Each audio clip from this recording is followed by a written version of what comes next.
Moi, je suis de la région de Joliette. Dans la région de la Nodière, curieusement, on n'a pas vraiment, tu sais, il ne s'est rien passé. Les seuls coups de feu qu'il peut y avoir eu, c'est à Terrebonne. C'est vraiment le sud de la région. Puis ça n'a pas eu beaucoup d'impact. Alors, à Joliette, il s'est zéro passé quelque chose. Puis je me suis demandé à un moment donné, mais pourquoi nous autres, on n'a pas été impliqués?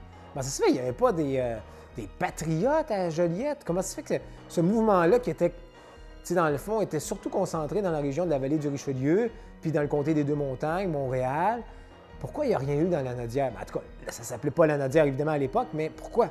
Je l'ai découvert en apprenant plus sur l'histoire de Barthélemy Joliette, le fondateur, celui qui a donné son nom à la ville de Joliette, qui s'appelait à l'époque le village de l'industrie. C'était un petit village de rien où il y avait quelques centaines de personnes qui travaillaient dans des moulins à scie là, pour le bois.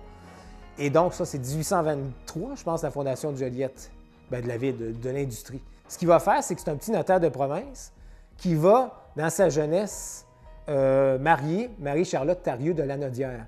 C'est l'héritière d'une famille super riche, les Lavelterie. Donc, ils ont une immense seigneurie, ils sont super, super, super riches. Et donc, ils vont faire un mariage qui va, évidemment, lui, le rendre à une autre stature, très, très riche, parce que c'est pas comme notaire qui serait devenu si puissant. Il va fonder le village de l'industrie, il va avoir un super gros manoir à Joliette, etc., là, un truc de millionnaire pour l'époque. Mais c'est quelqu'un qui est du bord. Il était très ambivalent parce qu'à la fois, il pouvait avoir des amis. Là, je vous dis, là, il mangeait à tous les râteliers.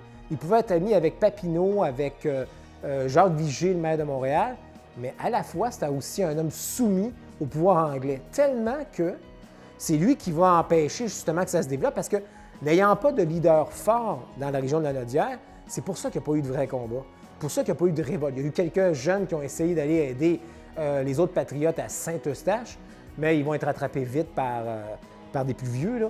Mais à part ça, il ne s'est rien passé. En 1838, quand le pouvoir anglais va avoir mis à terre le Parlement, parce que Papineau, tout le monde exilé, il ne reste plus personne, il n'y a plus de députés, il n'y a plus d'assemblée. Ils vont comme un peu déclarer une sorte de dictature pendant 3 ans. Ils vont faire un conseil spécial, et là-dessus, ils vont nommer, évidemment, des gens qui vont être soumis à l'autorité, des faux représentants du peuple. Et Joliette va en faire partie. Et pendant 3 ans, il va être là-dessus. Dans le fond, il va faire partie du conseil spécial. Mais, je veux dire, c'est des gens qui n'avaient pas de pouvoir, qui étaient là pour donner un semblant de représentativité du peuple. Alors, c'est pour ça que dans la Nodière, bien, Barthélemy Joliette, il va empêcher que le mouvement fasse que ça enfle.